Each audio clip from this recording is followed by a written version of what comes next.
大家好，我叫艾美. Hi everyone, my name is Annie Phillips. I graduated from the Chinese program in 2013 and now am currently a graduate student at the Harvard Graduate School of Education. I spent my first year out of college on a fellowship with Princeton Asia. I taught in rural China, about an hour outside Xi'an, and I taught English and music to first through sixth graders. Because the students were so young, I obviously got to use my Chinese a lot, and I do really think having that skill allowed me to make the most out of the experience. While there, for example, my co-fellows and I worked with local administrators to build a public sink for the students. At the time, the students didn't have a sink to wash their hands in the bathroom or anything like that. And we also found that students there didn't have habits around dental hygiene. So we used funding through our program to purchase toothbrushes and toothpaste so the students could brush their teeth after lunch every day. Following this, I got hired as a manager of a grant-funded program with the City University of New York. The program targeted heritage language speakers, which is a type of language learner who is exposed to the language at home, but often, because they lack a formal education in that particular language, do not have the native level writing or reading skills as perhaps their parents may or other native speakers may. Most of my students, because this was in New York City, tended to be children of Chinese or Spanish-speaking immigrants.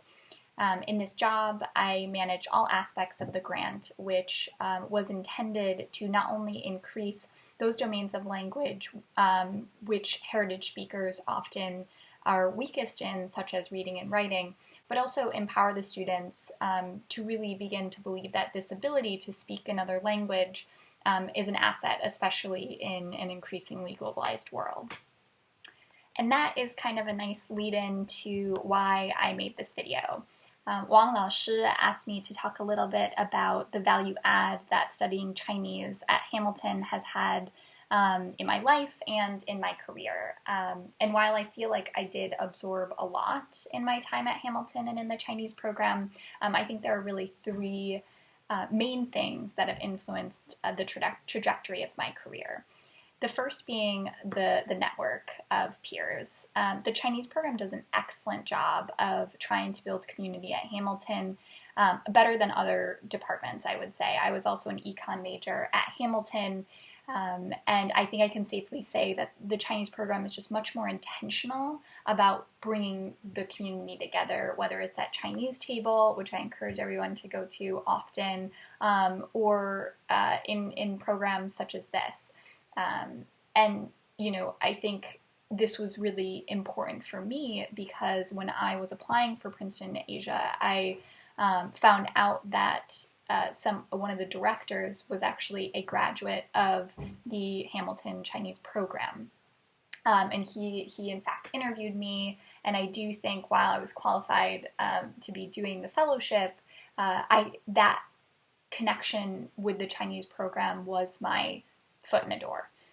The second skill that I really pulled away and I use a lot today from the Chinese department is both discretion and discipline. I think I learned most of those skills while at ACC.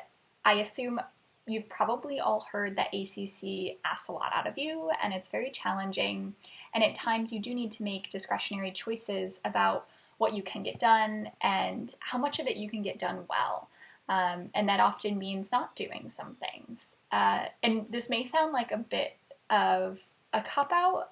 We're all good students. We all want to get everything done. But making discretionary choices is something you'll have to do for the rest of your life. It's something that I needed to do in my last job. I had to think very wisely about how I used my time and in what way. And I had to be really smart about that at ACC. Finally, the Chinese program taught me how to be, and this one's a critical one, a more effective communicator.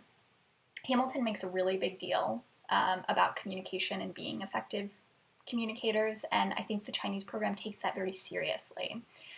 What I'm talking about here isn't just in regards to being an effective communicator in Chinese, but also in English. I found that, and when I reflect back now on my experience in the Chinese program, when I was learning Chinese, I had to be so intentional about how I formed sentences and what vocabulary I used and when I used it. And in doing that, I developed habits that could be transferred to English. Today, whether I'm using Chinese or not, I'm much more intentional about how I choose language and vocabulary, how I develop clear trains of thought. It's honestly a skill that I use every day. So, thank you very much to the Chinese program, and thank you to all of you for listening. If you have any questions about Princeton Asia or graduate school or Harvard or even education, then please reach out to me. I know that Wang Lao Shi has my email. All right, bye bye.